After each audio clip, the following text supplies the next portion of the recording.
আমার ছোটবেলা থেকে মনে হতো কি আমি লয়ার হব আর আমার বাবার বিচার করবো আমি বড় হয়ে। সেগুলো কেন করলো? আমি যখন জন্মাইছি আমার বাবা পুরো এলাকায় নাকি মিষ্টি বিলাইছে। আমি আজকে কাঁদতে চাই না, আমি খুবই স্ট্রং থাকতে চাই। জোর করে মনে করাইতে হবে যে বাবা একটা ম্যাটার করে, বাবা ছাড়া মেয়ে কেমনে বিয়ে হবে, এগুলো আর কি। যতই চাই এগুলো থেকে স্কিপ, কিন্তু এগুলাই ঘুরাই ফিরে সারাউন্ডিং এর প্রশ্নগুলো আসতো। হ্যাঁ, জানে বাবা নাই আশেপাশে অনেকেই, তাও যে গুছাই গুছাই প্রশ্ন করতে হয় তোর বাবা কই থাকে, তোর বাবা কই। আমি কোনো অ্যান্সার করতে পারতাম না আসলে বাবা কই। এরে বাবা ডাকতাম, খালা তো মানে খালু যে খালার হাজবেন্ড তারে বাবা ডাকতাম, এগুলা করতাম। আসসালামু আলাইকুম প্রিয় দর্শক এবং শ্রোতা, আল্লাহ সর্বাবস্থায় আমাদের সবার মঙ্গল করুন সেই দোয়া এবং শুভকামনা জানিয়ে শুরু করছি লাইফের একটি এপিসোড। যে আমার সঙ্গে রয়েছে তার পরিচয়টা তার মুখে আমি শুনতে চাই। আর শুরুতে একটু বলতে চাই, লাইফ ব্র্যান্ডিং বাংলাদেশ ওয়ান এবং আপন ঠিকানা। ওয়ান সম্পর্কে আপনারা রিসেন্টলি জানেন যে আমাদের এটা ইউটিউবে শুরু হয়েছে। এই 4টি অনুষ্ঠানে আপনি যদি আপনার গল্পগুলো তুলে ধরতে চান, আপনি আমাদের কাছে মেইল করতে পারেন, ফোন করতে পারেন। আমাদের ফোন নম্বর হচ্ছে 09639887777। আর মেইল অ্যাড্রেসটিও কিন্তু আমাদের ভিডিওর কোনায় দেওয়া আছে, sharemystory24@gmail.com। নামটা একটু বলেন প্রথমে প্লিজ। আসসালামু আলাইকুম ভাইয়া, আমার নাম হচ্ছে লামিয়া সাদিয়া ইসলাম। লামিয়ার বয়স 28। জন্মস্থান কোথায়, মানে জন্ম জেলা? জন্মস্থান ঢাকা। ঢাকা। শুরু করেন আপনি একেবারে প্রথম থেকে যেভাবে বলতে চান। আপনার এখানের গল্প অনেক বছর ধরেই দেখি, কখনো আপনার এখানে আসবো বা বসবো এটা কখনোই আসলেই চিন্তা করি নাই। বাট সামহাও একটা রাতে ফিল হলো যে আমার মনে হয় আপনার এখানে আসা উচিত। কেন বলা উচিত? তাহলে হয়তো বা আমার মতো এরকম ফিল নিয়ে অনেক ছোট বাচ্চারা 28 ইয়ার্স পর্যন্ত বড় হবে না। আমি একটু ছোট্ট করে আমার পরিচয়টা দিতে চাই। মডেলিং করতাম আগে, আমি একটা বিট চ্যানেলের টপ মডেলের বিউটি প্রেজেন্ট উইন করেছিলাম 2015-এ। ফার্স্ট রানার আপ হয়েছিলাম আমি। তারপর থেকে মিডিয়াতে টুকটাক কাজ করা হয়েছে অনেক, একটা মুভিও করেছিলাম আমি। আচ্ছা, মুভিটা রিলিজ হয়েছে? হ্যাঁ, মুভিটা রিলিজ হয়েছে। রিলিজ খুব মজার একটা ডেটে হয়েছে, 2016 সালের জানুয়ারি 1 তারিখে। এটা অনেক বছর পর জানুয়ারি 1 তারিখে কোনো মুভি রিলিজ হয়েছে।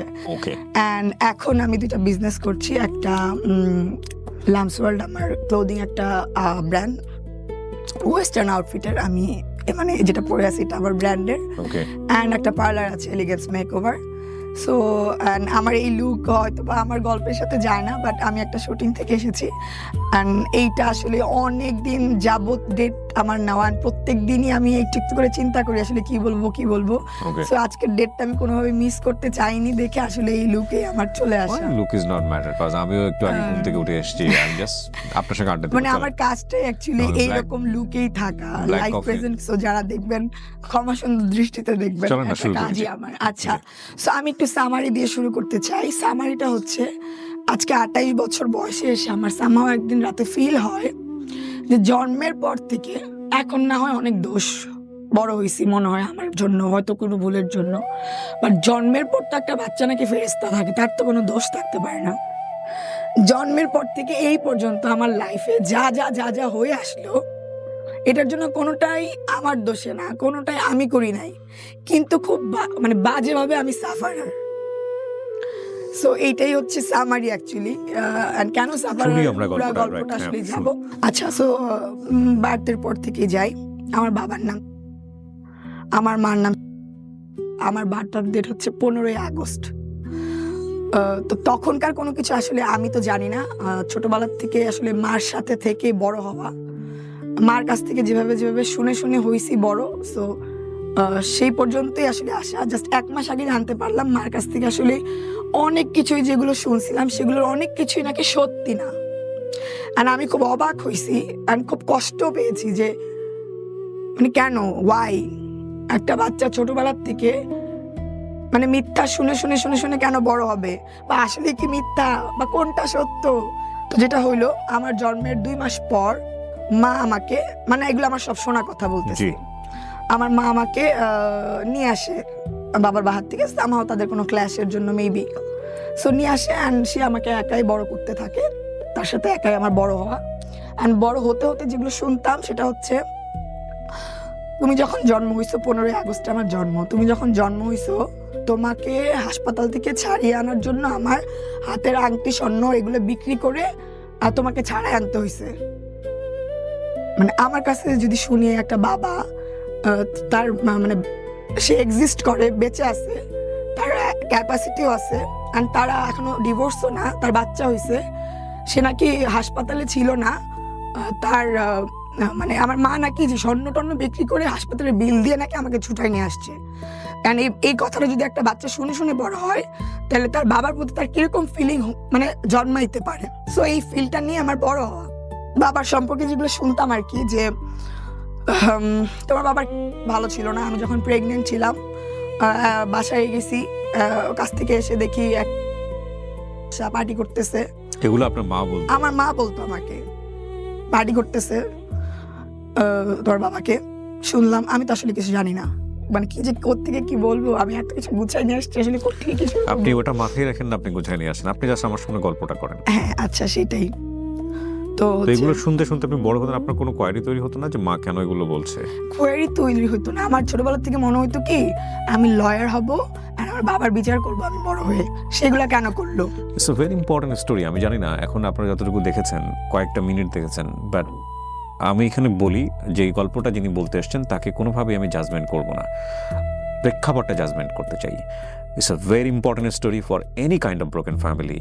আমাদের সমাজে যারা আছে তাদের যে কোনো ধরনের ব্রোকেন ফ্যামিলি, এটা একটা অনেক বড় মনোযুদ্ধ, এবং এই যুদ্ধে কেউ হারে না, শুধু হারে সন্তানরা। আমার মার কাছ থেকে শোনা, অ্যান্ড 28 ইয়ার্স পর কিছু আমার বাবার কাছ থেকে শোনা, কোনোটাই আমার কথা না, তাদের কথাগুলো আমি বলতেছি। তারপর হচ্ছে আবার এক সময় একটা ভালো কথা যা শুনছিলাম সেটার জন্য হয়তো বা ভিতরে একটু ভালো লাগা কাজ করতো। এটা আবার বলতো যে যখন শুনছে ওর বাবার মেয়ে হইছে পুরো এলাকার মধ্যে মিষ্টি বিলাইছে। এই একটা কথা আমার কানে বাজতো অনেকগুলো খারাপ কথার মাঝখানে, যা এটা আমার কাছে খুব ভালো লাগতো। এত খারাপ কথার মধ্যে একটা ভালো কথা, যে আমি যখন জন্মাইছি আর বাবা পুরো এলাকায় নাকি মিষ্টি বিলাইছে। আমি আজকে কাঁদতে চাই না, আমি খুবই স্ট্রং থাকতে চাই। তোর বাবা তো একটা বিয়ে করার সময় বলছিল যে নিজের বাসা নিজের বাড়ি, কিন্তু বিয়ে করে পরে যখন গেছি তখন যে দিকে ওটা ভাড়াটিয়া বাসা। অ্যান্ড আমি নিজে বরিশাল্লা মানুষ অনেক অপছন্দ করি, অ্যান্ড সামহাও পরে আসলে জানতে পারি যে আমার বাবার বাসা নাকি বরিশাল। বরিশাল্লা মানুষজন সব খারাপ, এই সেই এরকম বেইমানি করছে আমার সাথে। তখন কোন ক্লাসে পড়েন?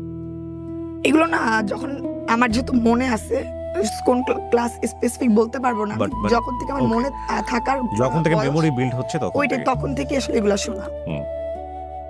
মানে হয় না আমি একটু স্কুলে পড়ি, হয়তো কোনো দুষ্টামি করি, এই কথাগুলো কখন শোনা হয়তো আমি কিছু করছি, তখন আমাকে খোঁচা মারার জন্য কোনো কিছু বলতো বা কথা শোনানোর জন্য কোনো কিছু বলতো, এগুলো হচ্ছে বলা। এমন না যে আয় মা তোর সাথে বাবার ব্যাপার শেয়ার করি, এগুলো না তো। আর আমার মার নাকি খুব ভালো একটা ক্যারিয়ার হতে পারতো যখন ফার্স্ট প্রেগনেন্ট, 5 মান্থস পর্যন্ত তো বোঝা যায় না যে সে প্রেগনেন্ট কিনা। তো আমার বাবা নাকি বাবাকে কাস্টিং করতো না, মাকে নাকি কাস্টিং করতো। এর জন্য বাবা নাকি যে বলতো ওকে নিচ্ছেন কেন, ও তো প্রেগনেন্ট, ও তো সেটা গিয়ে বমি করবে, ওরা তো নিতে পারবে না, তো কাজ করতে পারবে না, এগুলো বলে বলে নাকি আমার মার কাজ নাকি নষ্ট করতো। আপনার মার রোল কি ছিল, মানে বাবা কি রোল, কি ধরনের সিনেমাতে কাজ করতো? সিনেমাতে হিরো হিরোইন বলতে প্যারালাল ক্যারেক্টার হইতো তখন অনেক, ওই টাইপের ক্যারেক্টার করেছে। আমি নিজেও দেখেছি কিছু মুভি, আর বাবার দেখি নাই, মার দেখেছি 80s 90s এর। হ্যাঁ, ওনাদের সময় নায়ক নায়িকা কারা ছিলেন? জাস্ট শাবনুরা তখন আসছে মনে হয় নিউ। ওকে, তো অনেক পুরনো। শাবনুরা জাস্ট ক্লাস 5-6 এ যখন পড়ি, একদিন কিভাবে যেন একটা বাবার সাথে দেখা করার ব্যাপার হইলো, আমার মনে নেই ব্যাপার কেন হইলো অ্যাকচুয়ালি। মাই নিয়ে গেল, দেখা করলো একটা মার্কেটে। বাবা আমাকে আবার একটা স্বর্ণের চেন কিনে দিল। আমার বাবার একটা ফটো, কি বলে ওটাকে, স্টুডিও থাকে যে ছবি তোলার, ওইটা একটা হোটেল ছিল। সো আগে আমাকে স্টুডিওর ওখানে নিয়ে গেল, বাবা মেয়ে খুব সুন্দর ছবি তুললাম। তখন আমার মধ্যে খারাপ ভালো মানে অপছন্দ ওই ব্যাপারটা তখন ওইভাবে নাই, জাস্ট শুনছি, এখন আসছি, এখন আদর করতেছে, এখন ভালো লাগতেছে। বাবা তখন আসছে কোথাও থেকে? আসছে না কোথাও থেকে, উনি ঢাকাতেই থাকতো, মানে মাঝে মাঝে আসতো, কোনো জীবনও আসতো না। ওই দিনই হঠাৎ করে ওনারা কিভাবে প্ল্যান করে দেখা করছে আমি জানি না। আমি আপনার বাবা এবং মা দুজনেই দেখা করেছে? হ্যাঁ আচ্ছা, ওকে, ফাইন। হ্যাঁ, আমার মা বাবার সাথে দেখা করার জন্য নিয়ে গেল একদিন, এটা আমার মনে আছে, এর আগের হিস্টোরি আসলে আমার মনে নাই, ওকে, ওইটাই মনে আছে, ওইটাই বলি। একটা মার্কেটে দেখা হলো, সে আমাকে একটা চেন কিনে দিল, খুব আদর, এরকম আদর আমি তো কখনো পাই নাই। ছবি তুললাম, এভাবে দৌড়ে দৌড়ে ছবি তোলা, অ্যান্ড ভালো লাগার বিষয় যেটা তখন ক্রিয়েট হইলো আমার তার প্রতি একটা, যে তার চেহারার সাথে আমার চেহারার অনেক মিল, একদম মানে এই চেহারা মিলের থেকে একটা কথা মনে আসছে যে একটা টাইমে নাকি আমার বাবা বলছে যে ও তা আমার বাচ্চা না, আমার মা আমারে বলছিল আর কি, হ্যাঁ এরকম বলছিল, মানে কি বলে দায়িত্ব এড়ানোর জন্য, এটা তো আমার বাচ্চা না, আল্লাহ দেখ তোর একদম তোর চেহারাটা বানিয়েছে তোর বাবার মতো, অস্বীকার করলেও কোনো মানে নাই যে মানে সুযোগ নাই যে এটা হওয়ার, চেহারাটা অবিকল তোর বাবার মতো হয়েছে। মানে এগুলো কোথা থেকে কখন কি যে আম্মা আমারে বলতো, আসলে আমার এখন মনে হয় যে কেন আসলেই শুনতাম খালি। তারপর দেখলাম আসলে আমার বাবার চেহারা পুরো আমার মতো, আমার ঠোঁট, চোখ, কপাল বড় এরকম। আমার কাছে ভালোই লাগলো, আচ্ছা ঠিক আছে, একটা ফাদার ফিগার আমার সাথে, ছোট আমি, সবকিছু ভালোই লাগতেছিল, অত কিছু তখন বুঝি না, জানি না। অ্যান্ড আমার বাবার একটা বিষয় কি, উনি সবসময় আগে কি হয়েছিল ওইটা নিয়ে পড়ে থাকতো।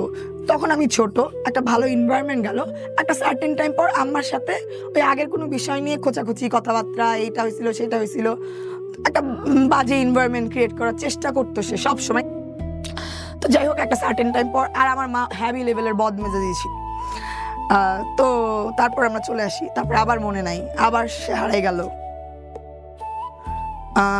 আবার একদিন কোনো এক আমার বার্থডেতে দেখা, সেকেন্ড যেই দেখাটা হলো সেদিন আসলে আমি জানতে পারি যে আমার বার্থডে অ্যাকচুয়ালি 15ই আগস্ট, এর আগ পর্যন্ত আমি জানতাম না। আমার মা আসলে ওই বার্থডেটার ডে মনে রাখার মতো ওই টাইপের আসলে মা না। আপনি আপনার মাকে প্রশ্ন করতেন আমার বাবা কোথায়, আসে না কেন? আচ্ছা, ছোটবেলার থেকে বলতাম যে বাবা বিদেশ থাকে। আচ্ছা, বাবা বিদেশ থাকে, একটু যখন বুঝতে শিখলাম, একটু না আসলে অনেক বছর পর্যন্তই বলে আসছি বাবা বিদেশ থাকে। যখন আমি মানে এই চ্যানেলাইতেও কাজ করি তখনও বলতাম বাবা বিদেশ থাকে, বাট একটা টাইমে না বাবা বিদেশ থাকে কথাটা বলতে আর ভালো লাগতো না।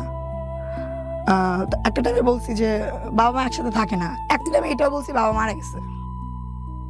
যখন ফিল হইতো যে আরে বাবা থাইকাও এমন একটা মেয়ে, সে নাকি এক্সিস্ট করে, সে আসেই না, আমার দেখাই করে না, মানে এগুলা কেন বলতাম, আশেপাশে মানুষজন ওর মতো একটা মেয়ে থাকতে তো বাবা কিভাবে খবর না নিয়ে পারে, আশেপাশে কিছু মানুষ থাকে না, খুব কষ্ট দিত ব্যাপারটা। তাহলে ভাই নাই, ওইটাই বলতাম, মানে এরকম 3টা ব্যাপারে আমার বলা হয়েছে। মাকে প্রশ্ন করতেন কিনা কখনো যে মা বাবা আসে না কেন, বা তোমাদের মধ্যে আসলে না, মাকে প্রশ্ন করার মতো এরকম কোনো ব্যাপারই হয় নাই, কারণ আমার মা যেগুলো বলছে ওগুলো আমি বিশ্বাস করে আমি মাঝে বাবাকে হেট করতাম। এন্ড ওই যে বললাম আমি লয়ার হইতে চাইতাম, বাবার এই ব্যাপারগুলো আমি দেখবো কেন করছিল, বাজে কথা শুনে শুনেই বড় হয়েছি, আমি জাস্ট তার হেটই করতাম। ওইখানেও কথাবার্তা ভালোই টুকটাক সময় হালকা ছিল, আবার সেম থিং, অতীতের কোনো কাহিনী নিয়ে তাদের মধ্যে ক্ল্যাশ।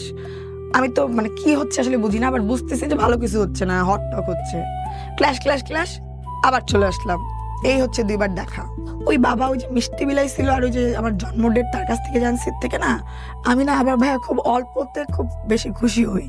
তো ওইটার জন্য তার প্রতি কেন জানি একটা ভালো লাগার, দেখতে একরকম, আর আমার বোনদের সবার বাবা আছে, ফ্রেন্ডের বাবা আছে, এই ব্যাপারটা আমাকে খুব কষ্ট দিত যে উনি তো এক্সিস্ট করে, আমি কেন এই আদরটা পাচ্ছি না। অ্যান্ড সামহাও আমি যখন যাই তখন দেখতে পারি আর কি যে তার আরেকটা যে বিয়ে করছে ওইখানেও একটা বাচ্চার সাথে তার খুব ভালো সম্পর্ক, তাহলে আমি এটার থেকে কেন বাইরে, যখন একটু এরকম ফিল আর কি হয় ভিতরে তখন। তো সেটার থেকে যেটা হলো, একবার আমি নিজের থেকে কখনো বলিনি যে আমি বাবার সাথে দেখা করতে যাবো, কখনোই না। আমার নানি আমার জন্য একটা ব্লেসিং ছিল, উনি যতদিন বেঁচে ছিল আমার মানে কোনো সময় ডাক্তার দেখাইতে হতো না, উনি ওই যে গাছ পাতা দোয়া দুরুদ পরে আমার সুস্থ থাকতাম। মা বাইরে থাকতো, ব্যবসা বাণিজ্য করতো, আমি নানির কাছে বড় হয়েছি, নানিকে আম্মা ডাকতাম। 2009 সালে আমার নানি মারা যায়, অ্যান্ড জাস্ট ওই 9 সালেই আমি বিশাল বড় একটা অ্যাক্সিডেন্ট করি আমার লাইফের, ভাতের মার গালতে গিয়ে পুরো এখানে ফালাই দিই, পুরো ভাসি লেভেলের বার্ন হই আমি। তো অনেকগুলো হাসপাতাল দৌড়াদৌড়ি করে, আমাকে অ্যাম্বুলেন্স নিয়ে কোনো হাসপাতালে নিতে চাচ্ছিল না, তো একটা হাসপাতালে জাস্ট মানে ভুল ইঞ্জেকশনও দিছে, তো যেটা করে আর কি ব্যান্ডেজ ট্যান্ডেজ করে বাসায় নিয়ে আসছে। আর পরের দিন কেন জানি আমি হঠাৎ করে বলে বসছি আমি না বাবার কাছে যাব, আমার বাবার কাছে যেতে ইচ্ছা করতেছে, আমি জানি না কোন ফিল থেকে বলছি। আম্মা ব্যাপারটা হ্যাপেন করাইলো, যাইতে চাইছে, জীবনে বলে নাই ঠিক আছে যাই। তো গেলাম, বাবা তখন হচ্ছে শ্যামলীর ওদিকে থাকে, ওনার থার্ড ওয়াইফ নিয়ে। অ্যান্ড মেয়েটা দেখতে সুন্দর, ইয়ং অনেক, মানে আগের মানে সেকেন্ড ঘরের যে বাচ্চা সেই বাচ্চা সহ থার্ড ওয়াইফ নিয়ে থাকে। আর প্রথম ঘরের বাচ্চা পুরা হয়ে প্রথম বউ নিয়ে বাসায় হাজির হয়েছে। অ্যান্ড যাওয়ার পরে ব্যাপারটা খুবই অনেক ওয়ার্ম ওয়েলকাম ছিল। আমার দাদা দাদি হ্যাভি আদর, তারপর হচ্ছে আমার বাবা কোলে নিয়ে আমাকে 3 তলায় উঠলো। মানে অ্যাকচুয়ালি অনেক আদরের অভাবে বড় হয়েছি, তো এই আদরগুলাই চাইতাম। মানে এইটাই আমার কাছে অনেক ভালো লাগতেছিল, আমার বাবা আমাকে কোলে নিয়ে উপরে উঠছে। তো ওইখানে যাওয়ার পর যেটা হইলো, আমার খুব বাজে লেভেলের বার্ন। আমি হাঁটা শিখা ভুলে যাচ্ছিলাম, এরকম লেগে যাচ্ছিল, কোজা হয়ে যাচ্ছিল। তো ওইখানে যাওয়ার পর যেটা হলো, আমার বাবা আমাকে ওই যে কি বলে বার্ন ইউনিট, যেটা এখন অনেক সুন্দর, ওটা তখন অনেক সুন্দর ছিল না, ওইখানে নিয়ে যাচ্ছিল। হয়তো একটু প্রবলেম হচ্ছে এগুলা নিয়ে, ওইটাও আমার ভালো লাগতেছিল না। আমার মনে হচ্ছে আমি কি ডিস্টার্বিং হইলাম এখানে, বা আমার মা নিয়ে কোনো ইস্যু হচ্ছে বা কিছু। মানে আদর পাচ্ছি ঠিকই, আবার এনভায়রনমেন্টটাও কেমন জানি একটা। তখন তো একটু বুঝি, 9-এ পড়ি বেবি, হ্যাঁ 9-ই মনে হয় পড়ি। তো ওই যে ওইখান থেকে 2বার যাওয়া হয় আমার ঢাকা মেডিকেলে। তো আমার মা যেটা করে আর কি, এটা আসলে ওনার সাথে জিদ বা আমার সামহাও মনে হচ্ছিল কিনা যে আমার মেয়েকে সেই ডাক্তার বা আমার মেয়েকে না এসে আমার মেয়েকে নিয়ে নেওয়ার কোনো ট্রাই করতেছে কিনা, তাহলে আমি এর থেকে এখন বেস্ট হসপিটালে নিব বা কিছু। আমি আসলে জানি না কেন কি।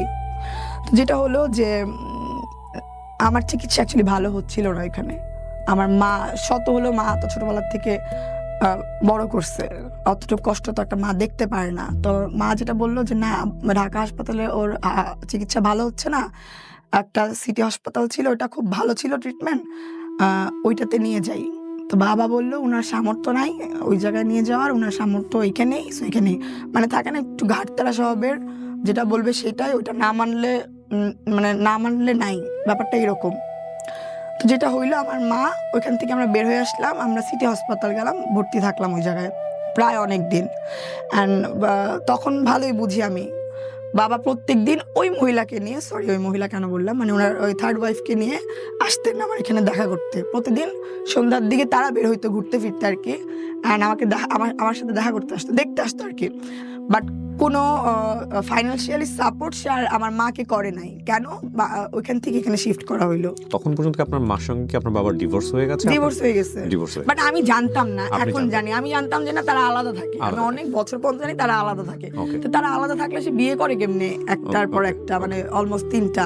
ওকে, যাই হোক, হ্যাঁ তারপরে আসতো, হ্যাঁ আচ্ছা। সো ওই তো এরকম দেখতে আসতো, আশেপাশে মানুষজন বিরক্ত হইতো, এরকম পারফিউম বলতো আর খোঁচাইতো, একে বাবা কাকে নিয়ে আসে এরকম, তো লাউড পারফিউম দিয়ে হাসপাতালে আসে কেন?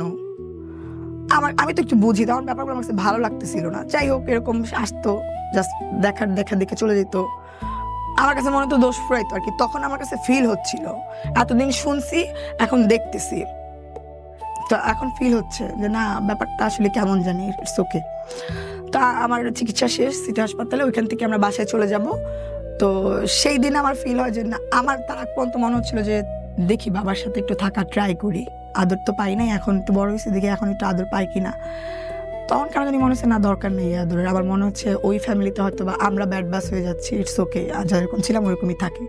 সো আমার মা, আমি ওনাকে না জানিয়ে সিটি হাসপাতাল থেকে আমরা আমাদের ব্যাক টু বাসায়, এইটা তার অনেক মাইন্ডে লাগছে, তাকে না জানিয়ে কেন আমরা বাসায় চলে গেলাম। ওই যে আশা এরপর আর কখনো দেখা হয়নি, আমি চেষ্টাও করি নাই। আর তখনই আমার জাস্ট ভিতর থেকে ফিল আসতো যে না, ওই ভালো লাগার ফিলটাই চলে গেছে। কারণ তখন তো আমি বুঝছি, আরো অনেক কাহিনী বললাম নাকি। বাবার সাথে যখন টুকটাক দেখা হতো না, আমি ছোট মানুষ, আমার বলতো শোনো মা, তোমাকে যখন তোমার মা নিয়ে আসলো, আমার অবজেকশন ছিল তা আপনি আমাকে খুঁজে বের করেন নাই কেন, আপনি তো বেঁচে ছিলেন। বলে আমি খুঁজে বের করি নাই, তোমার মা আমাকে না জানে হঠাৎ করে বাহার থেকে চলে আসছে। অ্যান্ড তোমরা যে বাসায় থাকতা নানুর বাসায়, সেখানেও তোমরা নাই, কোন জায়গায় যেন বাসা নিয়ে চলে গেছে। আমি একটা রিক্সা ভাড়া করছি, সারা দিন একটা এরিয়া ঘুরছি।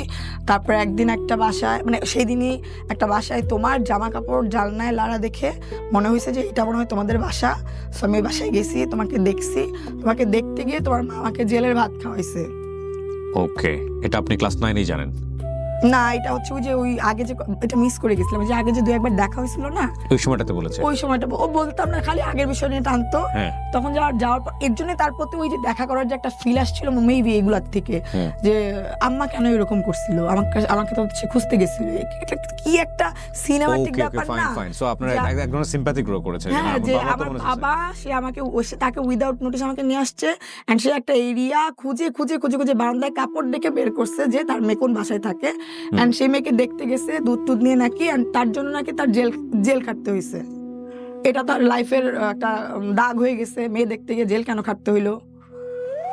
সো এই হচ্ছে ছোটবেলার বাবাকে নিয়ে শুনে শুনে শুনে শুনে এই ঘটনা শোনার পরে কি আপনি আপনার মাকে প্রশ্ন করেছেন যে আমার বাবা এরকম ঘটনা এসেছিল, তুমি তাকে জেলে দিয়েছো বা এরকম কোনো কিছু? না, মাকে কখনো কোশ্চেনটা করেন? আমার মাকেই আমি বিশ্বাস করতাম, যে আমার মা তো বলছে পার্টি করছেন, খারাপ ছিল। আমার একটা বিষয় অনেক কষ্ট লাগতো, আমার মা কেন আপনি বেঁচে থাকতে স্বর্ণের আংটি দিয়ে তারপর আমাকে ছাড়াই আনতে হবে, মানে এগুলো আপনি আমি বিশ্বাস করেছিলাম এগুলা। মানে আমার প্রশ্নটা এটাই, মানে সিচুয়েশন নিয়ে আমি কোনো মন্তব্য করতে চাই না, বাট ধরেন ইম্পর্টেন্ট পয়েন্ট আমি বারবারই বলছি, ডোন্ট জাজ হার, ওনাকে জাজ করবেন না। অনেক ব্রোকেন ফ্যামিলির গল্প আজকের এই লামিয়ার গল্প, যেখানে সন্তান বড় হয়, ওই সন্তানকে যেভাবে বড় করা হয় উনি সেই বিলিভ নিয়েই বড় হন, এবং এগুলো নিয়ে প্রশ্ন করার থাকে না। আমি আবারও বিনয়ের সাথে বলতে চাই যে আমাদের দেশের সাইকিয়াট্রিস্ট যারা আছেন বা মনোজাগতিক বিষয় নিয়ে যে ধরনের ভ্লগিং হয়, সেই জায়গাগুলোতে আমরা এই কঠিনতম বিষয়গুলো কেন জানি অ্যাড্রেস করি না, এবং আমাদের এই বিষয়গুলো অ্যাড্রেস করা উচিত। আজকের এই গল্পটা খুব সেন্সিটিভ একটা স্টোরি, আমরা কাউকে কোনো কোশ্চেন করতে চাই না, কাউকে কোনো জাজমেন্ট নিতে চাই না, কে ভালো কে মন্দ সেটা নিয়ে প্রশ্নও করতে চাই না, কে রাইট ছিল কে রং ছিল সেটাও প্রশ্ন করতে চাই না। কিন্তু উনি প্রথমে একটা প্রশ্ন ছুড়ে দিয়ে আজকের এই স্টোরিটা বলেছেন, সেটা হচ্ছে আমার জীবনটা এমন হলো কেন। এই জায়গাটায় কোনো পরিবর্তন আনা যায় কি না, ব্রডার সেন্সে আমরা এটা নিয়ে কথা বলতে চাই। আমরা ওনার মা কি করেছে ওনার সঙ্গে, ওনার বাবা ওনার সঙ্গে কি করেছে, বাবা রাইট নাকি মা রাইট, আমি জানি বেশিরভাগ গল্প যারা শুনতেছেন তারা এই বয়ানটাই দিতে আসবেন এখানে। আমাদের গল্পের বয়ানের জায়গাটা ওটা না। আমরা বলতে চাই যে একটা ব্রোকেন ফ্যামিলিতে একটা সন্তান যেভাবে বড় হচ্ছে, সেই বড় হওয়াটাকে আমাদের সোসাইটি জায়গা থেকে চ্যালেঞ্জ করা উচিত কিনা, আমাদের এই গল্পটা মূলত সেজন্যই, এবং এখানে ম্যাক্সিমাম বিষয়ই মনোজাগতিক। সো ভাইয়া ওই যে বারবার যে বলছেন প্রশ্ন কেন করো নাই, কারণ আমার মা যে ব্যাপারগুলো আমাকে বলছিল, এই এত ক্রিটিক্যাল সিচুয়েশনসে ফিল করছে, আমার কাছে মনে হয়েছে যে তুমি যদি ওটা করেও থাকো বাবা, আমার মাকে তো অনেক কষ্ট দিছো তুমি, তুমি এটা ডিজার্ভ করো। এর জন্য না আমি কখনো কোশ্চেনের জায়গাটা আমার কাছে আসেই নাই, কারণ আমার মা তো অনেক কষ্ট করছে।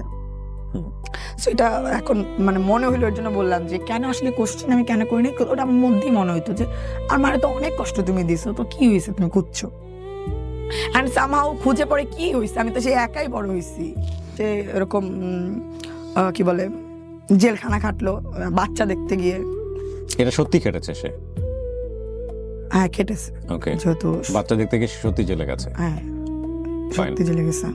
আচ্ছা, সো যেটা হইলো আমার বাবার তখন নাকি অনেক, এই জন্য আপনার সঙ্গে স্যার পরবর্তীতে যোগাযোগ করেনি, এটাই তার অ্যান্সার? হ্যাঁ, আরো কিছু কাহিনী আছে বলি। এটার পর যখন সে বের হয়, অনেক কষ্ট করে বের হয়, অনেক টাকা পয়সা নাকি খরচ হয় বের হওয়ার জন্য, অ্যান্ড সে বের হয়ে একটা নেয় যে এবার আমার মার একটা ক্ষতি করবে, সে হয়তো মেরেই ফেলতে পারে। এটা কার কথা? আমার বাবার কথা, এটা রিসেন্টলি শোনার কথা আর কি। ওকে, সো মেরেই ফেলতে পারে। তো আমার মা নাকি আবার 2 দিন পরে গিয়ে মানে ওই স্টুডিও যেটা ছিল ওইখানে গিয়ে নাকি পা ধরে বসছে যে শোনো আমি যেটা করছি আমি নিজের থেকে করি না, আমাকে এটা করানো হয়েছে, আমাকে মাফ করে দিও। ওই তো আর যোগাযোগ হয়নি, তো হয়নি, আমিও আর কখনো ফিল হয়নি আমি যোগাযোগ করবো, বাবা একটা ম্যাটার করে, বাবা দরকার আছে, ওইটা আমি মনে করি নাই। কিন্তু আশেপাশের এনভায়রনমেন্ট আসলে সবসময় মানে জোর করে মনে করাইতে হবে যে বাবা একটা ম্যাটার করে, বাবা ছাড়া মেয়ে কেমনে বিয়ে হবে, এগুলো আর কি। যতই চাই এগুলো থেকে স্কিপ, কিন্তু এগুলাই ঘুরাই ফিরে সারাউন্ডিং এর প্রশ্নগুলো আসতো। হ্যাঁ, জানে বাবা নাই, আশেপাশে অনেকেই, তাও যে গুছাই গুছিয়ে প্রশ্ন করতে হয় তোর বাবা কই থাকে, তোর বাবা কই, আমি কোনো অ্যান্সার করতে পারতাম না। আসলে বাবা কই, এরে বাবা রাখতাম, খালা তো মানে খালু যে খালার হাজবেন্ড তারে বাবা রাখতাম, এগুলা করতাম, বলতাম এ বাবা সে বাবা, এইটা এরকম গেছে আমার ছোটবেলা। তো ছোটবেলা আরো অনেক কিছু আমি জাস্ট 10 থেকেই এই মিডিয়ার এই প্রেজেন্টগুলোতে ছবি দেওয়া এই বিষয়গুলোর মধ্যে কাজ করতে শুরু করলো। সো সামহাও এর মধ্যে আমি মিডিয়াতে টুকটাক কাজ শুরু করি আর কি। আচ্ছা। তো যখন আমি বিউটি প্রেজেন্ট থেকে বের হই, এর মধ্যে তার সাথে কোনো যোগাযোগ নাই। আর আমার মার সাথে হয়তো আমার ভুল ছিল, ছোটবেলায় বাপ ছাড়া বড় হইলে আমার মা অনেক মানে টেক কেয়ার করে রাখতে চাইতো আমাকে। তো একটা ছোটবেলার একটা এইজ থাকে না যে স্কুল থেকে একটু 1 ঘন্টা একটু ফুচকা চটপটি খাবো বা একটু আড্ডা দিব, এইটা আমি ভয় পাইতাম কোনোদিন যে আধা ঘন্টা আমার লেট হয়ে গেছে আজকে আম্মা মাইরা ফেলবে। এই ভয়ে ভয়ে বড় হওয়া হয়েছে। আমারও ইচ্ছা করতো যে একটু যাই ঘুরতে, সেগুলো নিয়ে আমার মার সাথে ছোটবেলার থেকে ক্ল্যাশ লেগে থাকতো। আম্মা একদমই পছন্দ করতো না, আর আমি ওয়েস্টার্ন পড়তে ছোটবেলার থেকেই পছন্দ করতাম। মা পছন্দ করতো না, আবার কিনেও দিত। বসুন্ধরা সিটি যখন প্রথম হয় তখনকার সময় 800 টাকা না 1800 টাকা দিয়ে আমাকে জিন্সের প্যান্ট কিনে দিছে। তখন ছোটবেলায় সে পড়ায় অভ্যস্ত করছেন, বড় হওয়ার পর আমি এগুলোতেই অভ্যস্ত। আমার সালোয়ার কামিজ আমি ক্যারি করতে পারি না, ছোটবেলায় সে পড়ায় অভ্যস্ত করছে না। আমি যখন পড়তে চাই, আমি যখন ফ্যাশন বুঝি তখন দিবে না। থাকে একটা মোমেন্ট, মেয়েদের একটা এইজের আর কি, ওই সময়টা আর কি। তো বাবা নাই, ওরকম কোনো রুটিন নাই বাসার, একটা মা মেয়ে থাকি, খাওয়া দাওয়ার অ্যাকচুয়ালি কোনো রুটিন নাই। এইভাবে আর কি একটা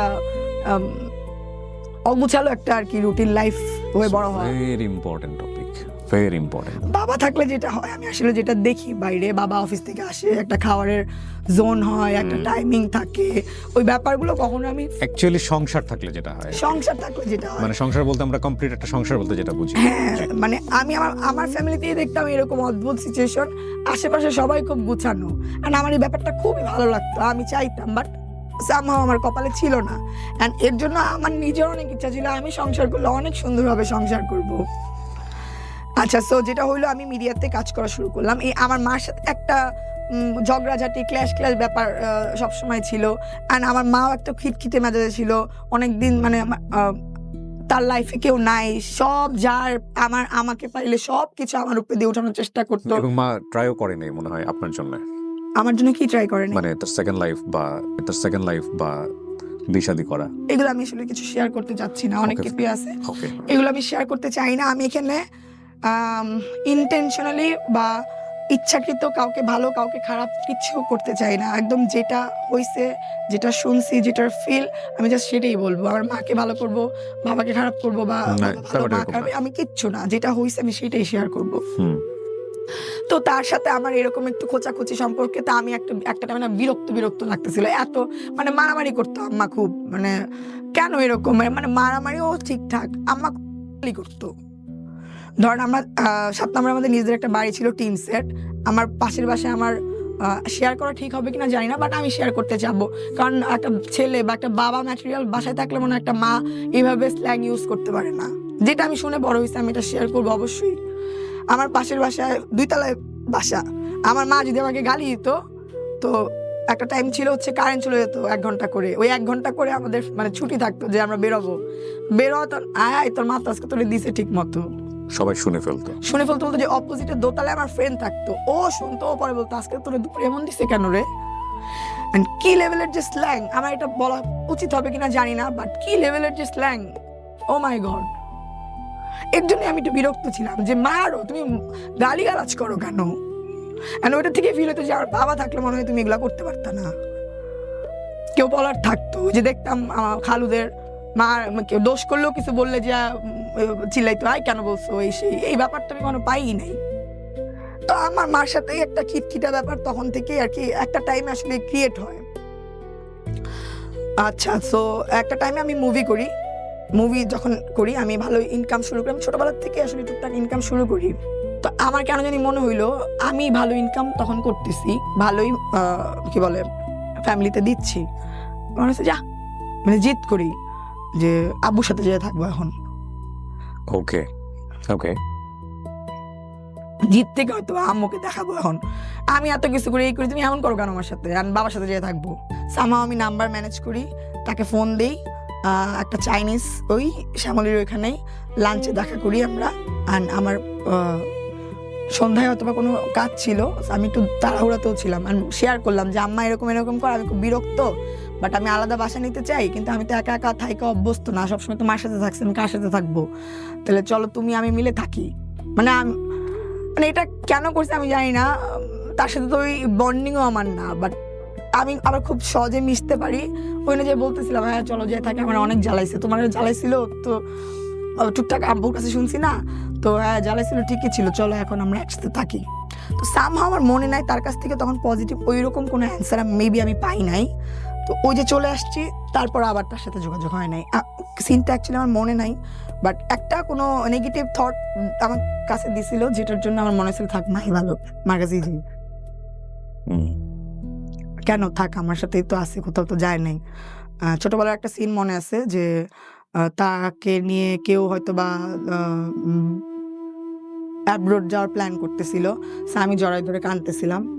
আমি জানি না, আমি জড়াই ধরে কান্দার সিনটা মনে আছে, বাট সিচুয়েশনটা পরে বলা হয়েছে যে সিচুয়েশনটা নাকি এইটা ছিল। আশেপাশের মানুষজন বলছে আবার মিথ্যা কথা, জানি না অ্যাকচুয়ালি। কাকে জড়াই ধরে? আম্মাকে। মা চলে যাবে দেশের বাইরে? হ্যাঁ, ওই যে বললাম যে আসছি নেগেটিভ থট, মাই তো ভালো ছিল, ওই কথাটা মাথায় আসতেছিল যে আমি জড়াই ধরে একটা সময় কাঁদতেছিলাম যে না মা তুমি যাও না। মানে সামহাও কারোর সাথে তার অ্যাব্রোডে কোথাও যাওয়ার একটা প্ল্যান ছিল, ওখানে মনে হয় আমি অ্যাকসেপ্টেড ছিলাম না, আমি জড়াই ধরে কাঁদতেছিলাম দেখে নাকি আমার মা নাকি যায় নাই। এটা আমার মার কাছ থেকে শুনছি, কিন্তু জড়াই ধরে যে আমি কাঁদছি মানে একদিন সন্ধ্যায়, ওটা আমার মনে আছে, বাট হিস্টোরিটা আমি জানি না। বাট আম্মা এই হিস্টোরিটা বলছে, বাট আদার্স কাছ থেকে শুনছি মিথ্যা কথা, কি কোথায় যাওয়ার কথা ছিল। তো ওই তো ব্যাক টু প্যাভিলিয়ন, আমার মা টুকটাক কাজকর্ম করা, এর মধ্যে আসলে তার সাথে কোনো সিন নাই। সে ওই যে আবার গেল, কিন্তু সে কখনো না, যতই মুখ দিয়ে বলি এই সে হ্যাঁ, তার ভিতরে না মানে খুব একটা কেমন জানি একটা মানে কিরকম কষ্টটা বুঝাইতে পারবো না, সে তো বেঁচে আছে, তো তার কি একটু ইচ্ছা করে না যে মেয়েটার খবর নেই। অনেক স্ট্রংলি দেখাই সবাইকে, কিন্তু ভিতরে কোনো একটা জায়গায় হয়তো কষ্ট লাগে মাঝে মধ্যে, হয়তো কোনো নীরবে বসে আছি মন খারাপ, বাপটা এমন কেন, বেঁচে আছে, তার একটা মেয়ে আছে, তার কি একটু মনে পড়ে না, তার কি একটু ইচ্ছা করে না তার মেয়ের সাথে যোগাযোগ করতে, কথা বলতে, এমন কেন?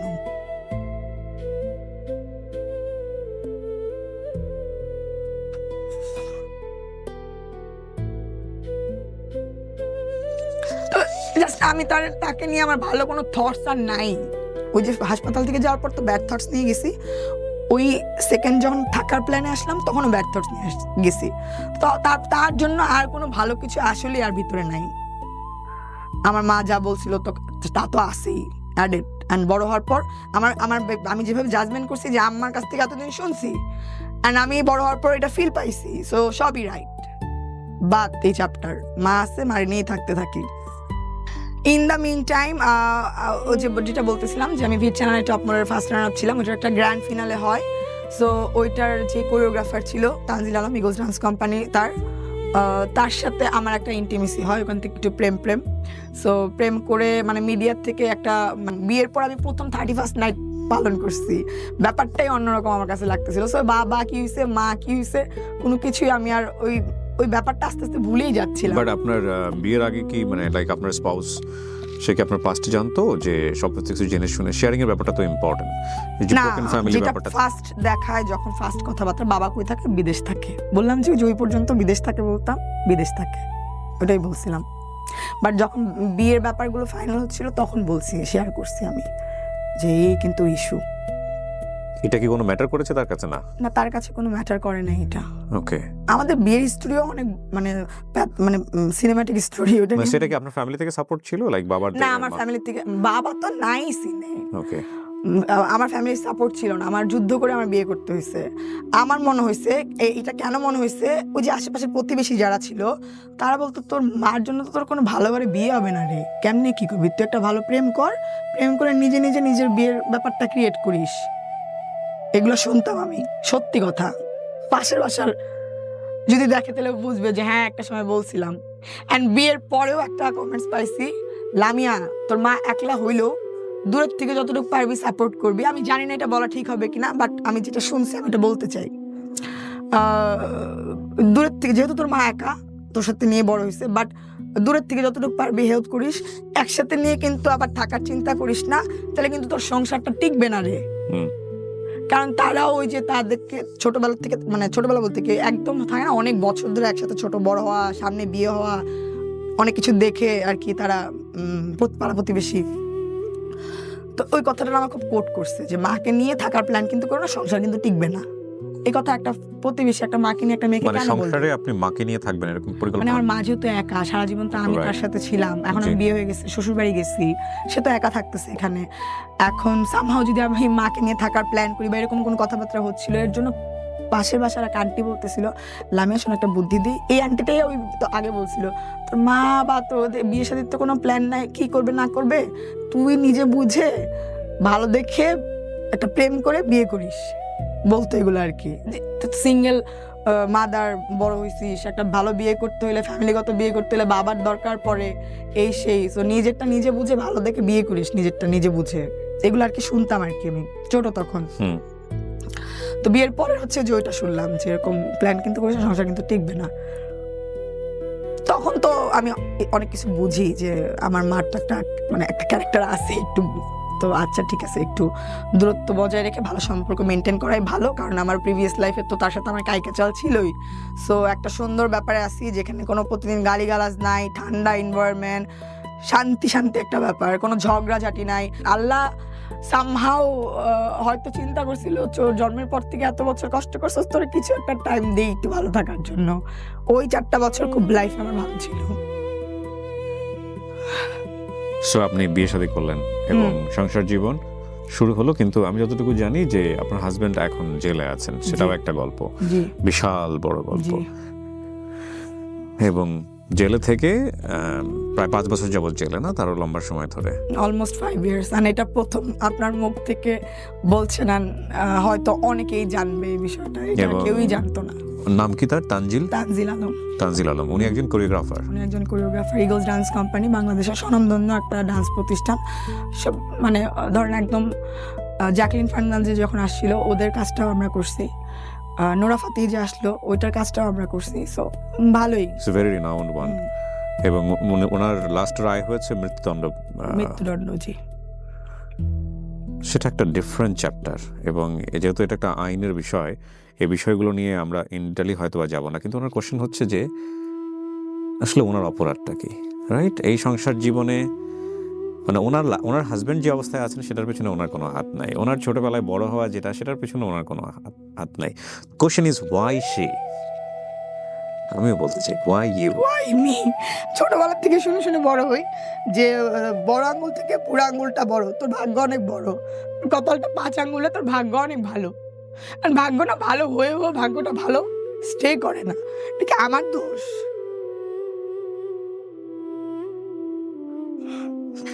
And kind of she's also a single mother. তার মেয়ে আছে। হ্যাঁ। বয়স কত? 4+। আর দেখেন না, আমিও বাচ্চারা বড় হইলাম, আমার মেয়েটারও কি ভাগ্য, আমার মেয়েটাও বাচ্চারা বড় হইতে, জাস্ট এই বিষয়টা আমি নিতে পারি না। আমিও সামহাও আমার মেয়েটা মানে ফাদার ফিগার টাইপের কেউ যদি আদর করে ও অনেক পছন্দ করে। তা আমি আমার ক্লোজ পার্সন যারা, আমি বলি থাকে না আঙ্কেল চাচা, পাপা বলো, পাপা, মানে ছোটবেলা থেকে নিজেও কেমন জানি পাপা পাপাই বলে, আর আমি না করি না, থাক ডাকুক, ডেকে মন ভরাকটাও পাপা পাপা বলুক। এটা হয়তো ওর বাবার কাছে ভালো নাও লাগতে পারে, বাট আমি ডাকতে পারিনি। আর বাচ্চা ডাকুক, তাও মন ভরে ডাকুক।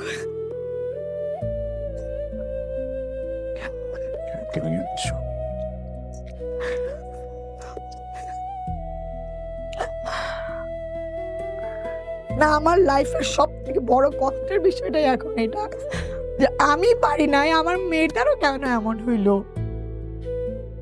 আমার মেয়েটাও সামাওকে শুনবে যে সিঙ্গেল মাদার, ভালো বিয়ে হবে না, এই সেই। এন্ড আমার কাজ করতে হয়, আমি প্রপারলি ওদেরকে সময় দিতে পারি না। হয়তো ও বলবে মা তো সময় দেয় না, মা তো ভালো না, আর আমি কাজে গেলেও বুকটা ওদের জন্য কুচকুচ করে, বাট আমার তো কাজ করতে হবে, 2টা বাচ্চা আমার দেখতে হচ্ছে। সো আমি চাইলেও পারি না যতটুকু সময় ওদেরকে দিতে চাই। দেখেন ওদের কাছেও আমি খারাপ হবো যে মা ভালো না। বাট দিন শেষে আমার বাচ্চা যখন চাবে মা এটা লাগবে, PS4 লাগবে, কম্পিউটার লাগবে, এটা লাগবে, আমি যখন দিতে পারবো না তখনও ভালো না। তো ওইটা যেন আমি ব্যাকআপ দিতে পারি, ওইটার তো আমার ব্যাপারটা কি বলে ইনশিওর করতে হবে। আমি চাই না যেহেতু বাপ ছাড়াই বড় হচ্ছে, ওদের অন্য কোনো কিছুর অভাব ওরা পাক। এখন যেটার জন্য ওরা এখন ছোট, একটা মানুষ আমি বিলিভ করি একটা সার্টেন টাইম পর্যন্ত আর্ন করতে পারে।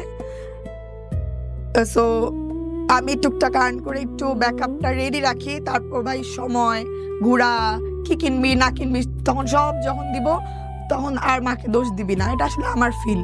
আলোচনা সমালোচনা হয় না আপনার কাজ নিয়ে, আপনার লুক নিয়ে? অনেক হয়, অনেক হয়।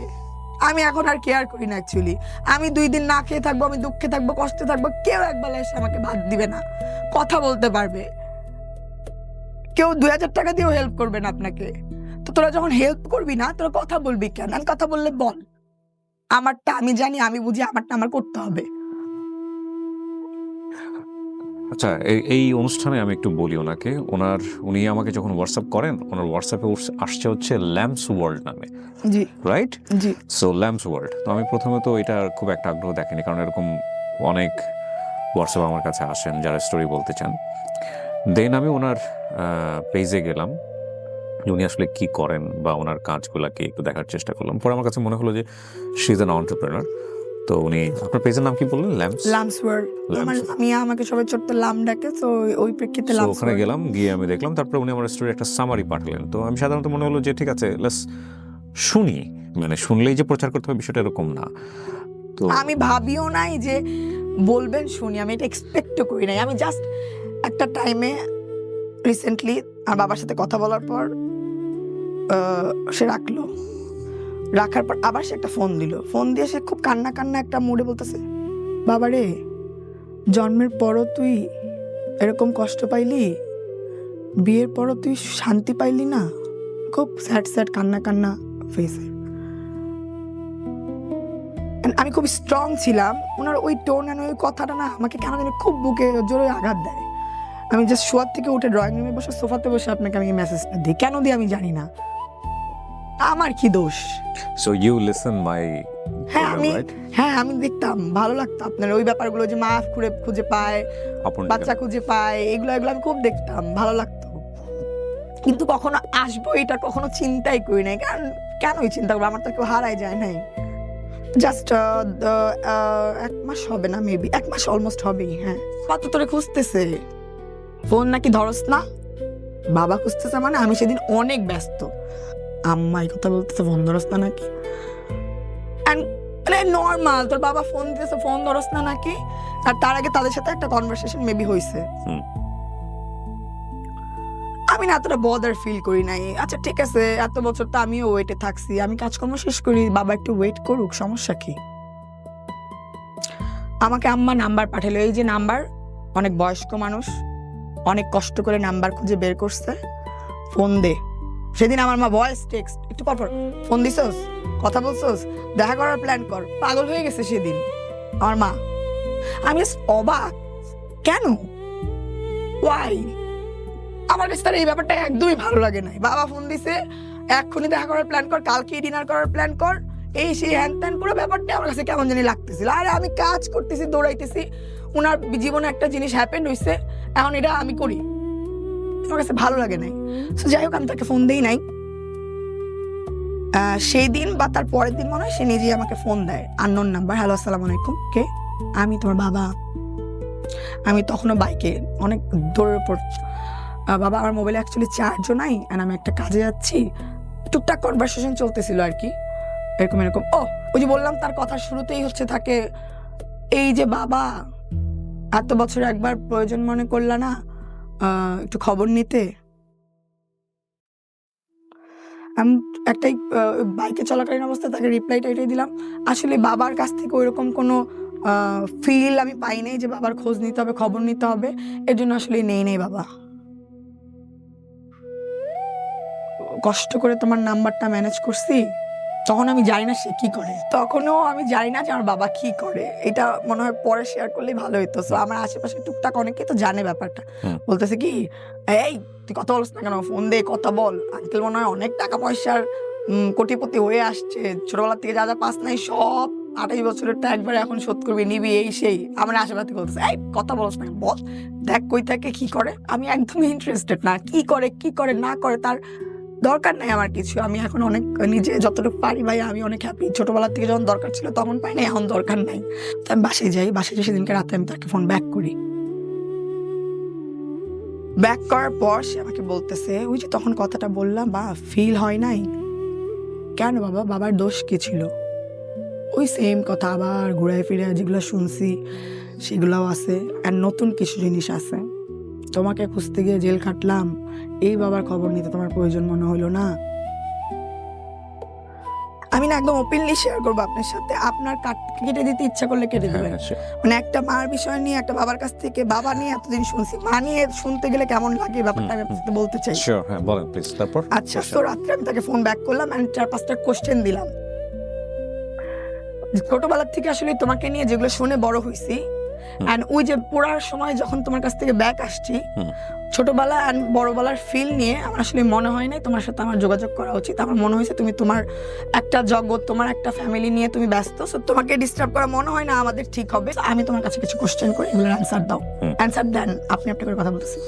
এন্ড ওই যে হাবি জাবি জেল এইটা সেটা এগুলো বলতেছিল। এন্ড আরেকটা কথা শেয়ার করলো যে জেলে তো একবার গেছিলই, আসার পর নাকি সে আবার হয়তো ট্রাই করছে, তখন নাকি কোন কালা জাহাঙ্গীর বা এই টাইপের কোনো ডন টন ছিল, এদেরকে দিয়ে নাকি বাবাকে ডাকাই নিয়ে আসছে কোনো এক আন্ডার কনস্ট্রাকশন বিল্ডিং এ। এন্ড ওইখানে যেয়ে নাকি দেখে আম্মাও দাঁড়ায় আছে ওনাদের সাথে, এন্ড বলা হয়েছে যে ডিভোর্স হয়ে গেছে, অনধিকার চর্চা কেন করো এখন এসে, হ্যান ত্যান। তো সে নাকি সামহাও অনেক কষ্টে ওখান থেকে বের হয়ে আসতে পারছে, না সেদিনই নাকি তার সামনে পিস্তল ছিল, সে নাকি শুট আউট হয়ে যেতে পারতো, বেঁচে আসছে ওখান থেকে। আমি বললাম একটা মহিলা মানুষের ওই আমলে কোন কালা জাহাঙ্গীর এই ছিল, আকাশ ছিল, এই ছিল, আপনার কি কোনো প্রকাশ বিকাশ ছিল না? মানে এগুলা হচ্ছে তার মানে উসিলা, যে এর জন্য ওই একবার তো জেল খাটছে, একবার এরকম নিয়ে গেছে, এর জন্য সে কখনো ট্রাই করে নাই।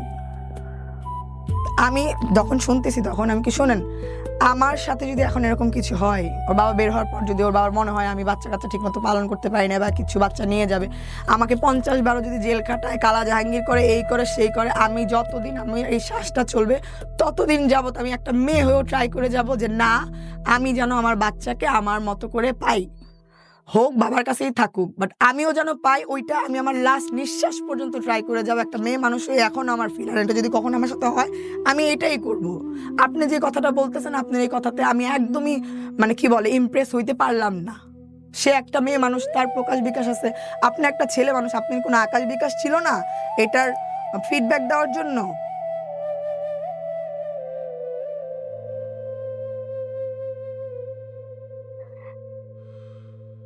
আজকের এই গল্পটা অনেক কিছুই প্রচার হবে না, ডেফিনেটলি হবে না, হওয়ার সম্ভাবনা।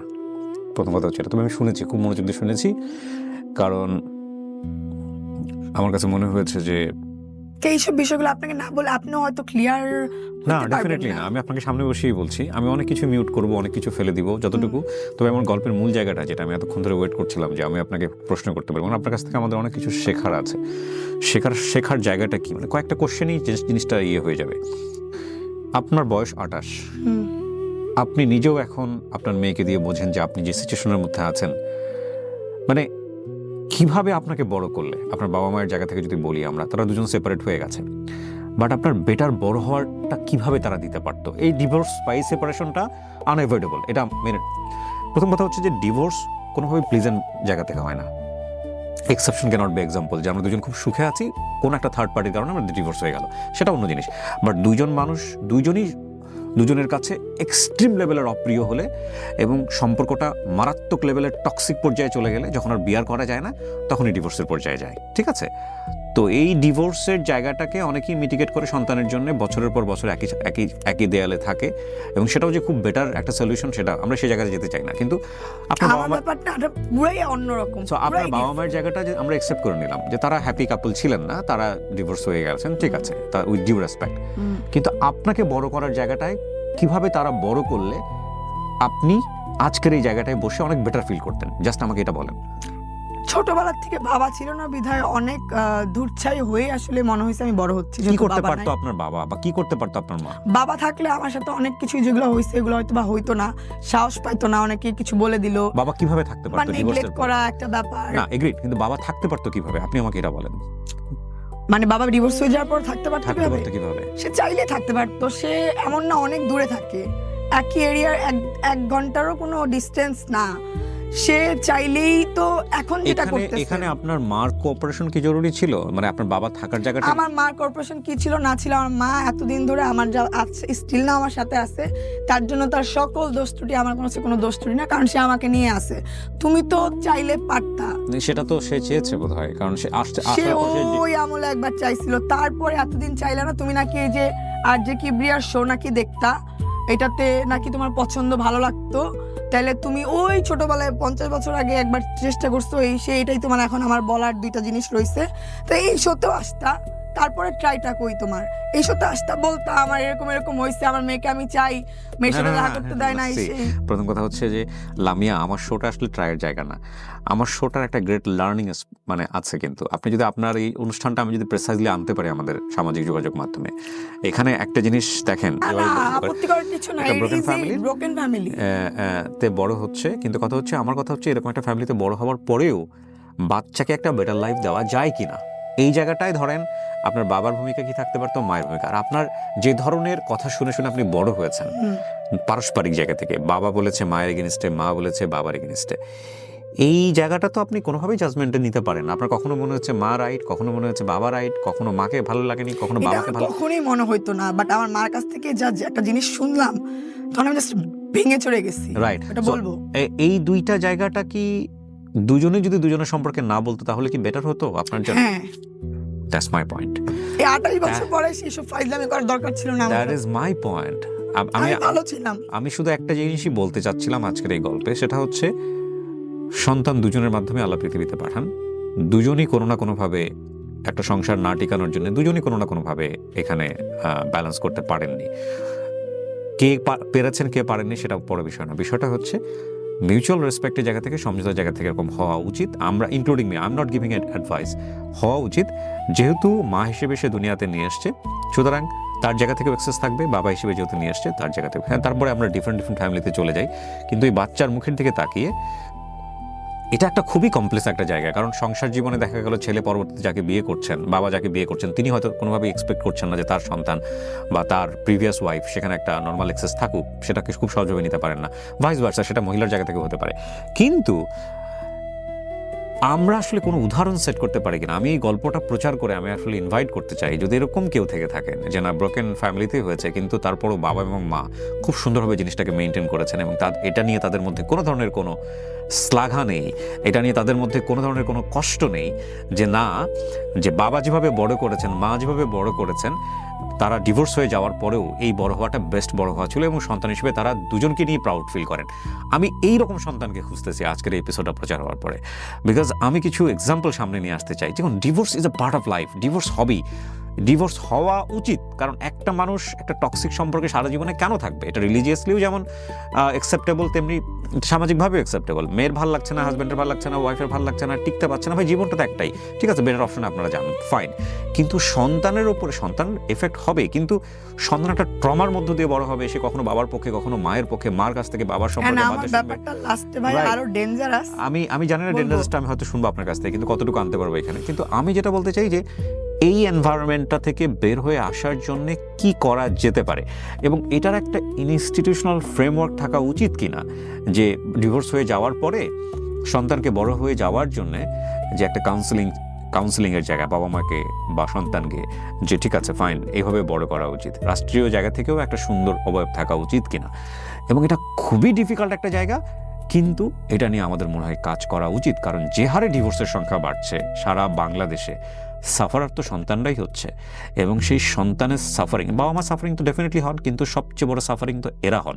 তো সেই জায়গাটি থেকে আমাদের মনে হয় এখন একটা বড় অ্যালার্মিং যে আমরা আসলে সন্তানদেরকে কিভাবে বড় করবো। আপনি কখনো সাইকিয়াট্রিস্টের কাছে গেছেন? আপনার ফিল হয়েছিল বাট যাইনি। কখনো সুইসাইডাল অ্যাটেম্প্ট নিয়েছেন? কখনোই হয় নাই। জাস্ট নাও ইট ইজ মনে হয় আল্লাহ মরে গেলে মনে অনেক শান্তি লাগতো। আই জাস্ট হেট এই সুসাইড ম্যাটারটা। কখনো চিন্তাও করি নাই আমি কখনো চিন্তা করবো এটা। কিছুদিনের মধ্যে অনেক কিছুর জন্য ফিল হয় যে মরে গেলে মানে সব ঝামেলা যাইতো গা লাইফ থেকে। একটা কথা আমি একটু অ্যাড করতে চাইবো, অনেকের মনে হইতে পারে অনেকে তো ব্রোকেন ফ্যামিলির আছে, এত মানুষের তো এত কষ্ট না, তোমার এত কেন কষ্ট হচ্ছে এখন? সো আমার ছোটবেলার একটু করে আমি বেড়ে ওঠাটা বলবো যে কেন কষ্ট, কেন বাবা থাকলে মনে হয় এটা হইতো না। খালি ব্রোকেন না, আমি মার সাথেও থাকতে পারি নাই তখন। যেটা হইতো ক্লাস 5 পর্যন্ত না হইলেও আমি 10টা স্কুল, মাদ্রাসা, হোস্টেল চেঞ্জ করা হয়েছে আমাকে। এরকম এরকম এরকম আমার মারও দোষ দিব না। ওই যে সিঙ্গেল হয়ে গেলে তখন তো ঘাড়ে পড়ে টেক কেয়ারের ব্যাপারটা, টাকা পয়সার ব্যাপারটা, সেটা নিয়ে ব্যস্ত ছিল। আমি নানির কাছে থাকতাম, একবার খালার কাছে থাকতাম। খালা কয় আমি তোরে তো বড় করছি, মানে এখন বড় করছে আমার খালা, আমার নানি একটা ব্লেসিং আমার জন্য। তারা সময় দিছে বিধায় টুকটাক এই ফ্যামিলি ম্যানার্সটা ভিতরে আছে মেবি। মা ছোটবেলার থেকেই আসলে বাইরের কাজগুলো সে খুব ভালো করতে জানতো। তো যার জন্য আমার কষ্টটা যে এরকম একবার থাকলাম ছোট খালার বাসায় নানির সাথে, আবার একবার মাদ্রাসায় হোস্টেল, মানে হোস্টেলে ছোট, আমি সবার থেকে ছোট। মাদ্রাসায় গেছি, মাদ্রাসায় সবার থেকে বাচ্চা একটা মানুষ, আমি খাইতে পারতাম না ঠিক মতো, আমার পাশের মানুষ আমাকে খাওয়াই দিত। হোস্টেলে গেছি, হোস্টেলে সবার থেকে ছোট্ট একটা মানুষ, নার্সারির বাচ্চা হোস্টেলে থাকে, আমার থাকতে হয়েছে। তারপর যেটা হইলো, যখন আরেকটু বড় হইলাম, আমাকে আমার ইংলিশ মিডিয়ামে পড়ার অনেক ইচ্ছা ছিল। তো আমার মা ধানমন্ডিতে, আমার বড় খালা, ছোট খালা গেল, নানু গেল, এবার বড় খালার কাছে গেছি। আমার লাইফটা দেখেন কি যা যাবর। বড় খালার কাছে গেলাম থাকতে ধানমন্ডিতে, একটা ভালো স্কুল। মা চেষ্টা করলো ওখানে পড়ানোর জন্য, বাট মা তো মিরপুর থাকে, যাওয়া আসা অনেকই। তো খালার বাসায় থেকে আমি ওই স্কুলে পড়াশোনা করব। আমার তখন পড়াশোনার সাথে ওই সময় বাচ্চাদের পড়াশোনা নিয়ে এত মানে ফ্যাসিনেশন থাকে না। আমার খুব ভালো একটা ফ্যাসিনেশন ছিল, ভালো একটা স্কুল, ভালো একটা এনভায়রনমেন্ট, ফাইনালি আমি এনজয় করতেছিলাম। স্কুলে যাচ্ছি আসতেছি, আমি রাত্রেবেলা আমার খালা দুই খালার মেয়েকে নিয়ে বসে সিরিয়াল দেখতো। অ্যান্ড আমি যখন স্কুল থেকে কি আমার তো টিচার ছিল না তখনও, টিচার দেওয়া হয় নাই। সো অঙ্ক না বুঝলে আমি যাইতাম, আপুরা তখন কলেজে পড়ে, কেউ 10-এ পড়ে, যাইতাম আমি বুঝাই দেওয়ার জন্য যে আপু একটু বলো না এগুলো কেমন কি। একদিন করলো, 2 দিন করলো, 3 দিনের দিন ওনাদের সিরিয়াল দেখাতে ডিস্টার্ব হচ্ছিল। আমি স্কুল থেকে সব শিখে আসতে পারি না, এই জায়গায় এসে এখন গুতাই কেন, বারবার গুতাই কেন। আমি না ওই কথাটা খুব কষ্ট পেয়েছি, সেই ছোটবেলার কষ্ট। পুষে বড় হয়েছি খালাকে নিয়ে, অনেক করছি খালার জন্য। খালা কিডনির রোগী ছিল। একটা জিনিস খেয়াল করবেন, এই ধরনের অনুষ্ঠানের ক্ষেত্রে আমার মনে হয় যারা মনোবিজ্ঞান, আমার মনে হয় এটা একটা এত বড় গ্রাউন্ড। এই যে যারা একটা সেপারেটেড ফ্যামিলিতে বড় হয়, যেসব বাচ্চারা, এরা মনের দিক থেকে খুবই নাজুক পরিস্থিতির মধ্যে থাকে, এবং আপনি এদেরকে যদি কোনো ধরনের কোনো হিট করে কোনো কথা বলেন বা কোনো কিছু করেন, এরা এত স্ট্রংলি এটা পোষে এই কারণে ওরা ভাবে যে আমার যদি বাবা থাকতো তাহলে হয়তো বলতে পারতো না, আমার বাবা মা যদি একসাথে থাকতো তাহলে হয়তো এনারা এতটা সাহস পেত না। সো আপনি যেটাকে খুব নর্মালি মনে করছেন 8-10টা বাচ্চার সাথে, এই সব বাচ্চাদের ক্ষেত্রে আপনি এইভাবে নর্মালি মুভ করতে পারবেন না। দেখেন, আমরা সমাজের এত বেশি চোখে দেখা বিষয়গুলো নিয়ে এত কনসার্ন থাকি, কিন্তু মনোজাগতিক বিষয়টা এত বড়, ইনক্লুডিং মি। আমি যে কথাগুলো বলছি এটা আমার রাইট নাও সিচুয়েশনাল অবজারভেশন। আমি বলছি না যে আমি এগুলো আপনাকে অ্যাডভাইস দিচ্ছি, নো। কারণ আমি যা বলছি সেটা আমার এই মুহূর্তে অনুভূত হচ্ছে বলে। এটার যে আমিও প্র্যাকটিস করতে পারি বিষয়টা এরকম না, কিন্তু আমাদের এই বিষয়গুলো নিয়ে কাজ করা উচিত, ডেফিনেটলি কাজ করা উচিত। আমি এগ্রি করি। আমি একটা বলবো যে কিরকম ব্রোকেন ফ্যামিলি বা বাচ্চারা বড় হওয়া ব্যাপার, যে বাচ্চাগুলো আছে, আমি বলবো অ্যাকচুয়ালি ফ্যামিলি যারা আদার্স আছেন তারা ভরপুর বাচ্চাটাকে আদর দেন, ওকে ব্যাড ফিল দিয়ে নি না যে অনেক ফেলনা।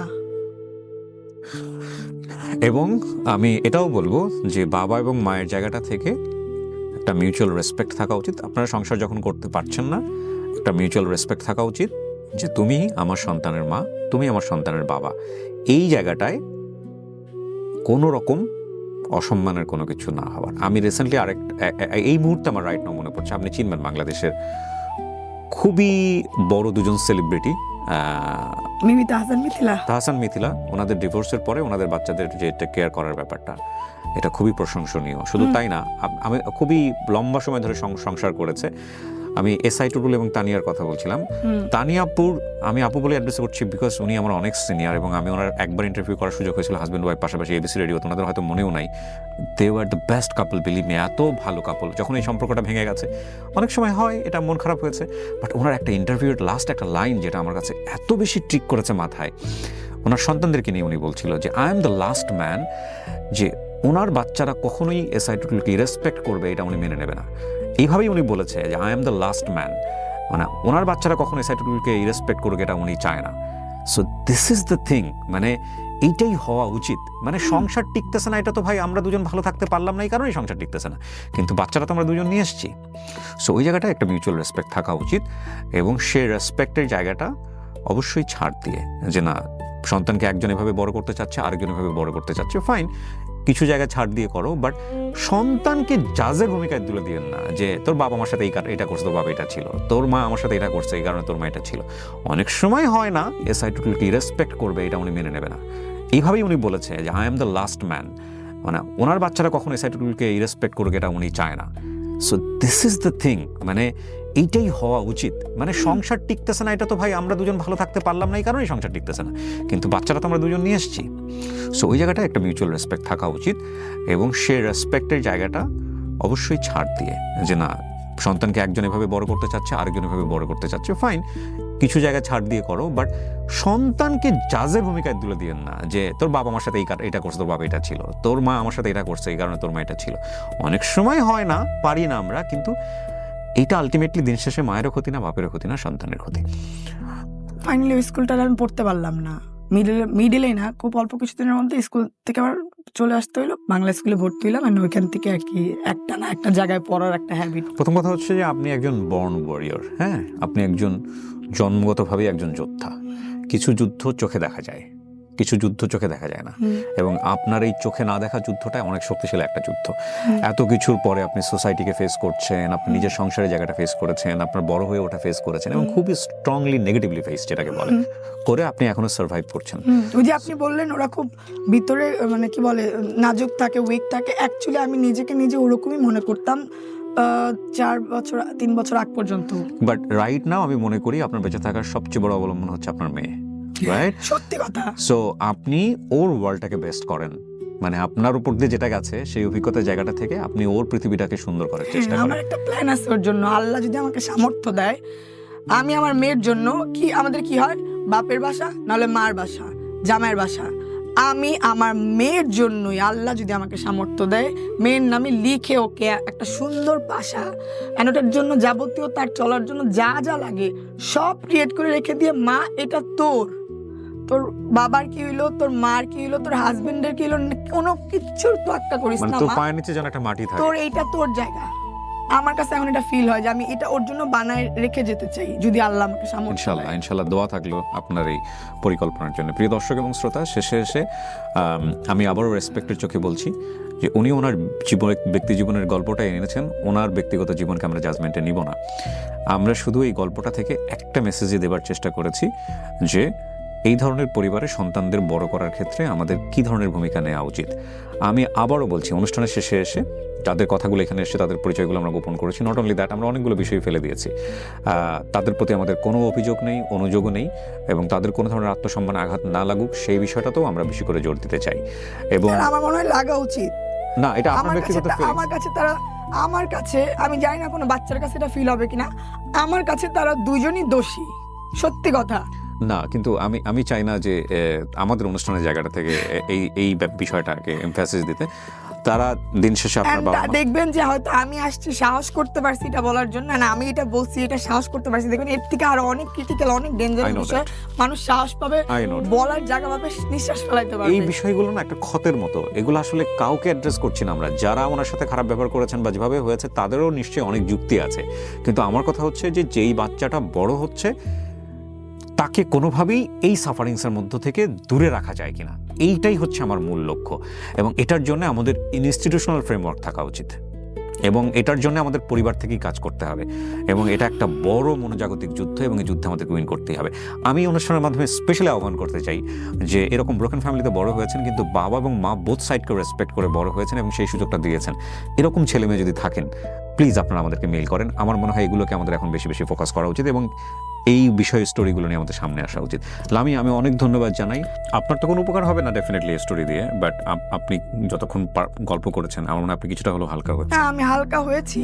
অ্যান্ড এরকম আমার অ্যাকচুয়ালি বিষয়টা হচ্ছে যেটা, আপনারা সেপারেশন হয়ে যান, কোনো সমস্যা নাই, বাট একটা ছোট্ট বাচ্চাকে আপনারও রাইট নাই, মানে মারও রাইট নাই, বাবারও রাইট নাই। আপনাদের নিজেদের মন গড়া কাহিনী বলে বলে একজন ছোটবেলার থেকে বড় করবেন, একজন বড় হওয়ার পর আরেক কিছু শোনাবেন।